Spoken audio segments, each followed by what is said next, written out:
माताओं के वक्त उपाध्याय यशो विजय जी महाराज साहब ज्ञान सार अष्टक में तीसरा अध्याय स्थिरता के बारे में बात की। अब कहते हैं अगर जीव को स्थिर होना हो तो उसे क्या करना पड़ेगा? क्या करना पड़ेगा? स्थिर होने के लिए क्या करना पड़ेगा? सबसे पहले उन्होंने कहा पूर्णता को प्राप्त करना है, पर पूर्णता को प्राप्त करने के लिए क्या करना पड़ेगा? मग्न बनना पड़ेगा, और मग्नता को प्राप्त करने के लिए क्या करना पड़ेगा? स्थिर। और स्थिर होने के लिए क्या करना पड़ेगा?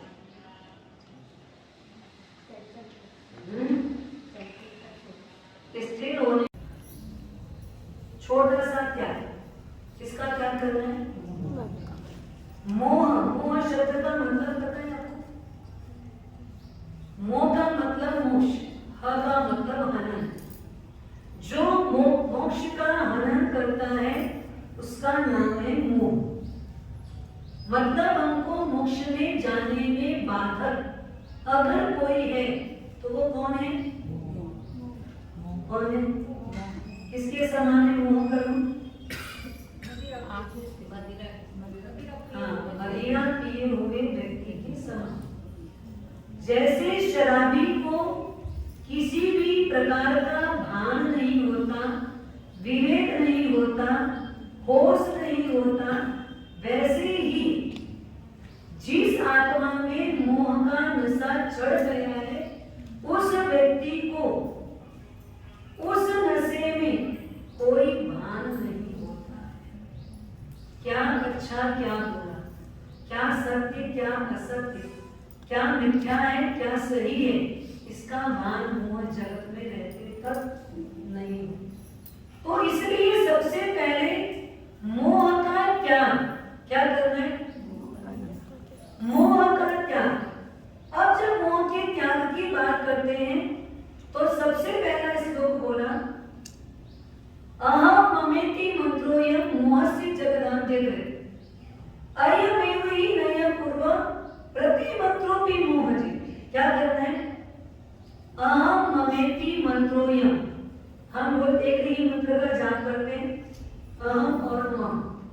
पूरे दिन भर की चर्या में कोई भी एक्टिविटी हमारे मुख से, हमारे मन से, हमारे विचारों में एकमात्र क्या धुन सवार होती है?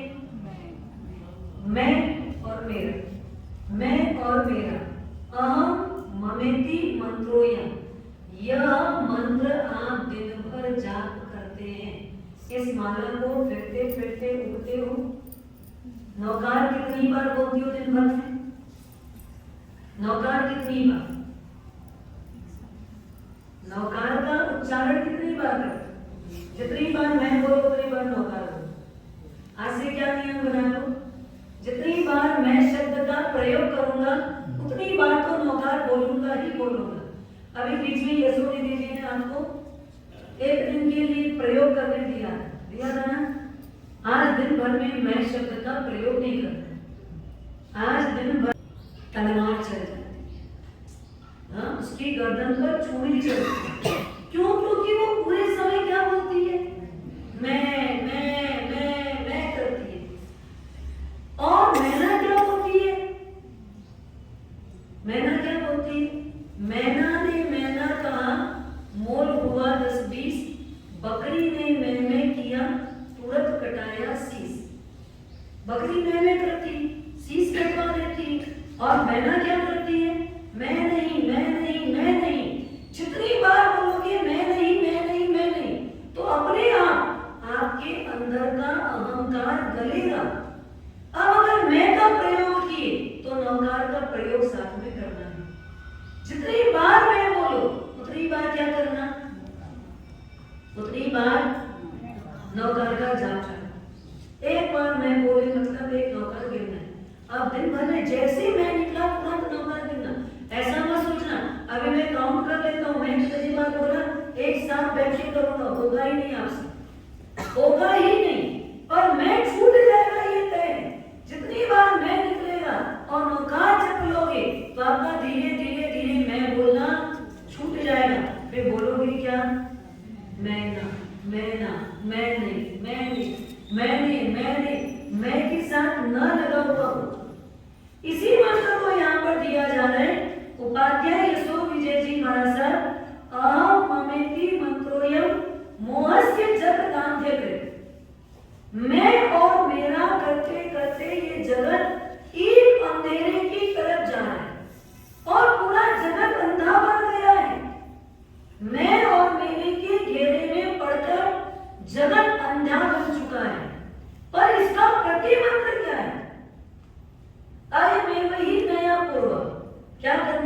पूर्व में न लगाए, पहले न का प्रयोग करें। न अहम न मम, न अहम न मम, न मैं न मेरा, बस पूरा मुंह खत्म, मोक्ष मिल गया। इतना प्रयोग करो। मोक्ष पाने के लिए बहुत बड़ा बड़ा त्याग नहीं करना पड़ता है, बहुत बड़े बड़े त्याग की जरूरत नहीं पड़ती है, और बड़े बड़े त्याग आ जाते हैं जब पर्सन मोक्ष जाने के लिए कुछ छोड़ने की जरूरत नहीं है, बड़े बड़े त्याग की आवश्यकता नहीं है, तो इतना त्याग करो, इतना करो, ये करो, वो करो, ये सब क्यों बोला जाता है? क्वेश्चन होगा कि नहीं होगा? मोक्ष जाने के लिए क्या करना है? राग और द्वेष को छोड़ना है, और ये राग और द्वेष मोह के बेटे हैं। राग और द्वेष क्या है? मोह के बेटे हैं। मतलब एक मोह का त्याग करोगे तो इसके दोनों बेटे अपने आप चले जाएंगे, न राग होगा न द्वेष होगा। और ये राग द्वेष के भी दो बेटे, क्रोध मान माया लोभ, ये राग और द्वेष से उत्पन्न है। इन दोनों के दोनों विभागीकरण हो गए, तो ये चार के रूप में हो गए, और ये चार से ही 18 बन गए। 18 प्रकार के पाप। पुण्य की आने के रास्ते कितने, और पाप के आने के रास्ते देख लो, वैसे कोई डबल है। हाँ, सुख कितना मिलता है, दुख कितना मिलता है? सुख कितना मिलता है, दुख कितना मिलता है? सुख थोड़ा ही मिलता है और दुख ज्यादा मिलता है, और मिल भी जाएगा तो सुख की घड़ियां छोटी प्रतीत होती है, और दुख की घड़ी लंबी दीर्घ अवधि लगती है। मतलब सुख अगर आपको 23 घंटे का मिलेगा और दुख 1 घंटे का मिलेगा, तो ज्यादा आपको प्रतीत करने में, अनुभव करने में, लंबा लगने में क्या लगेगा? दुख का 1 घंटा। रात भर की नींद सुखदायक आ गई तो 12 घंटा कहाँ बीत गया पता नहीं चला। पर अगर नींद खुल गई और नींद नहीं आ रही है, करवटें बदलनी पड़ जाए, और वो मात्र आधा घंटा 1 घंटा ऐसा हुआ कि आधा घंटा 1 घंटा आपको नींद नहीं आई, बीच में नींद उड़ गई, तो आपको क्या लगता है? वो 1 घंटा, वो 1 घंटा कैसा लगता है? आज पूरी रात नींद नहीं आई, जबकि बाकी पूरी रात सोए। सिर्फ जगह कितनी रात? 1 घंटे का जागरण आपको लगता है कि हम पूरी रात जगे, और पूरी रात सोने के बाद, पूरी रात सोने के बाद कब दिन हो गया ऐसा लगा, अभी तो सोए। क्या लगता है कभी कभी? अरे अभी तो सोए थे, इतनी जल्दी उठा दिया, इतनी जल्दी मुझे जगा दिया। अरे जगने का समय है, जागृत होने का वक्त आ चुका है, अब सोए रहेंगे तो कैसे चलेगा? तो आपको क्या लगता है कि जब कोई छोटी उम्र में दीक्षा ठीक है, इतना ही तो है ना, राग अच्छा लगता है और द्वेष अच्छा नहीं लगता है, ये पुण्य पाप नहीं तो क्या है? और इसका उत्पादन कहां से होता है? कल भी एक बात कही थी, याद होगी, बिना किसी कारण के कोई भी कार्य नहीं होता है। कोई ना कोई कारण होगा, उसके पीछे कोई ना कोई कारण निहित है।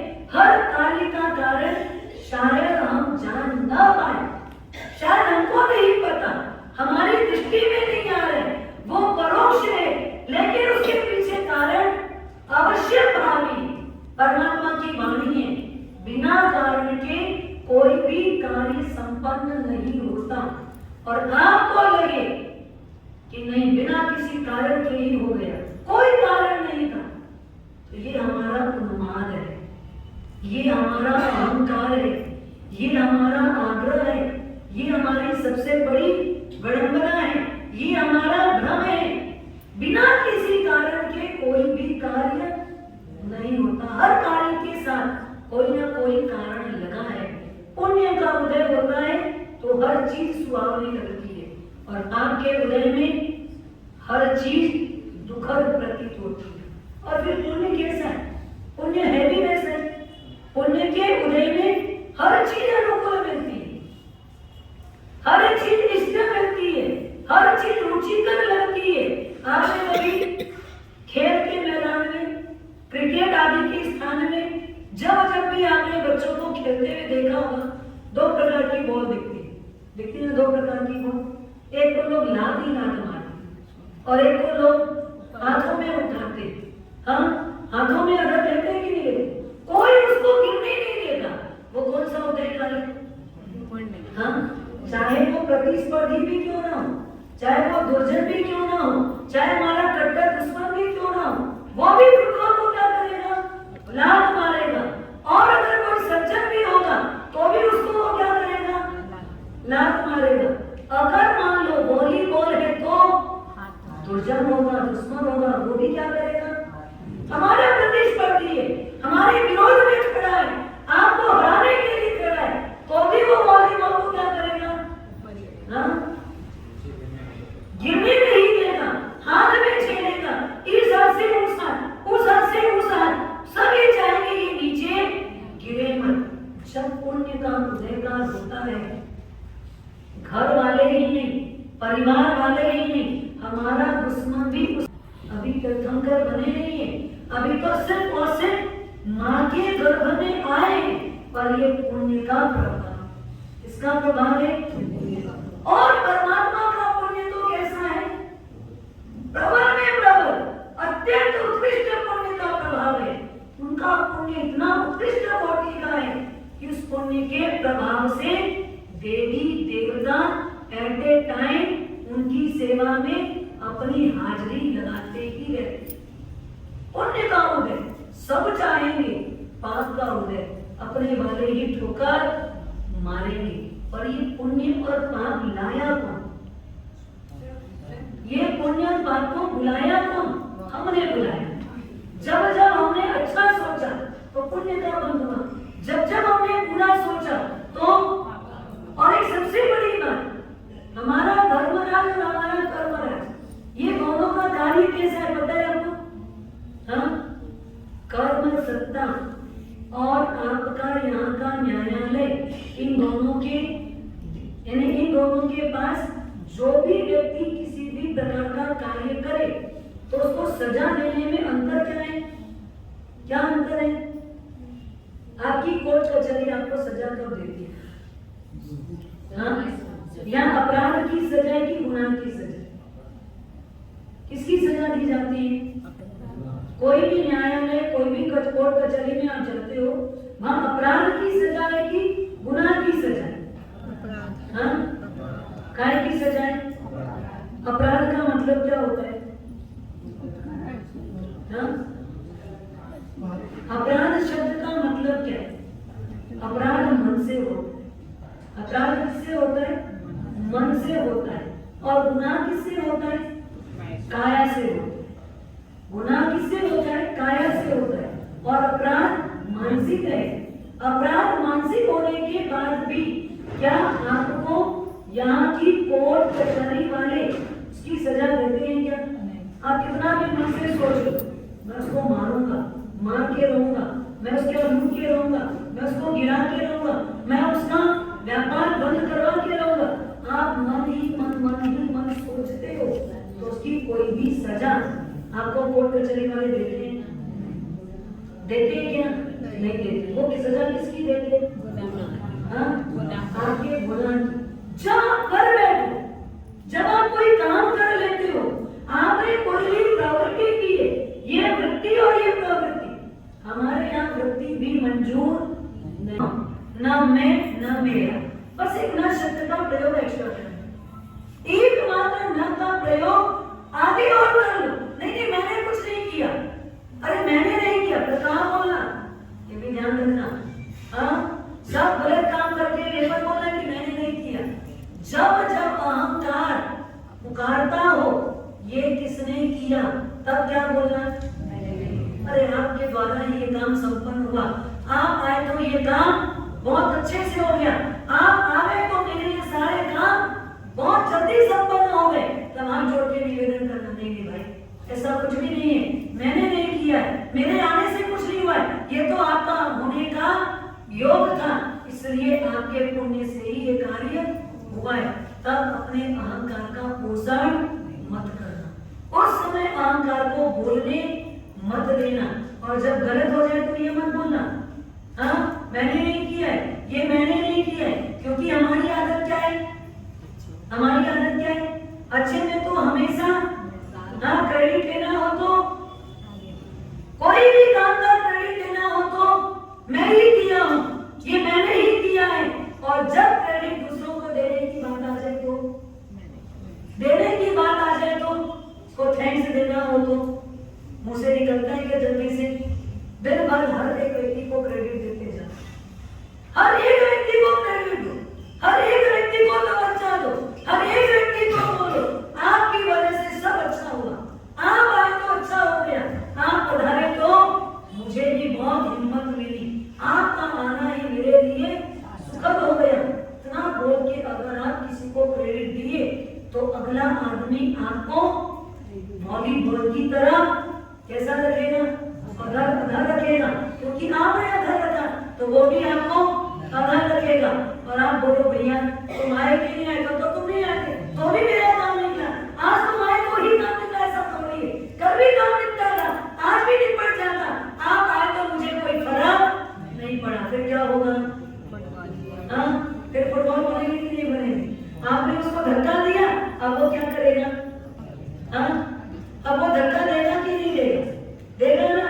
तो फुटबॉल बनना हो तो पाक का बंधन करते रहना, और अगर वॉलीबॉल का उपयोग करना हो तो पुण्य को बांधते रहना। 9 रास्ते हैं पुण्य के आने के, पर पाप के आने के डबल है।